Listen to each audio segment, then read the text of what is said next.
দুইবার বাংলার মাটিকে বুকের রক্ত দিয়ে পবিত্রতা দানকারী বাংলাদেশের বিগত জুলাই এবং আগস্ট বিপ্লবের প্রতিটি অংশীজনকে আমি আজ হেফাজতে ইসলামের পক্ষ থেকে উদাত্ত আহ্বান জানাতে চাই।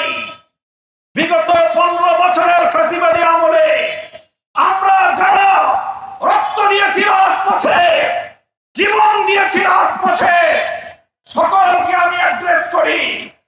বাংলাদেশের বর্তমান সময়ের সর্ববৃহৎ রাজনৈতিক দল জাতীয়তাবাদী দল বিএনপি, বিগত আমলের অন্যতম মজলুম সংগঠন জামাতে ইসলামী বাংলাদেশ, জুলাই এবং আগস্টের মহানায়ক আমার ছাত্র জনতা, ছাত্র নেতৃবৃন্দ আর তাদের সকলের সঙ্গে এদেশের 2013 সাল এবং 2021 সাল দুইবার বাংলার মাটিকে বুকের রক্ত দিয়ে পবিত্রতা দানকারী হেফাজতে ইসলাম বাংলাদেশের লক্ষ কোটি তৌহিদি জনতা, আসুন বিভেদ ভুলে গিয়ে ফ্যাসিবাদী স্বৈরাচারী শেখ হাসিনা সহ তার সকল দোষরদের বিচার নিশ্চিত করবার জন্য আমরা আমাদের জুলাইয়ের চেতনাকে আবার নতুন করে শানিত করি।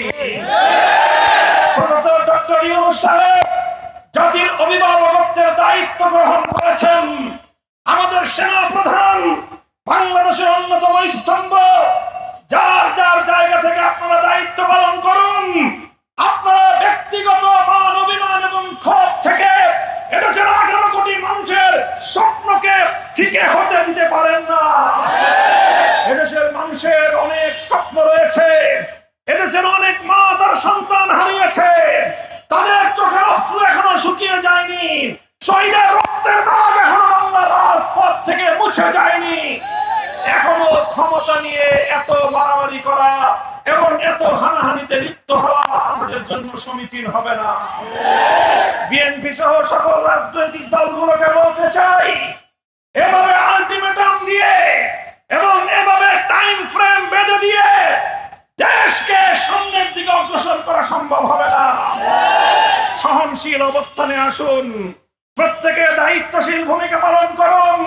হেফাজতে ইসলাম বাংলাদেশ বাংলাদেশের আধ্যাত্মিক সংগঠন এবং সকল রাজনৈতিক সংগঠনগুলোর অভিভাবক সংগঠন হিসেবে ঐতিহাসিক ভূমিকা পালন করবে ইনশাআল্লাহ।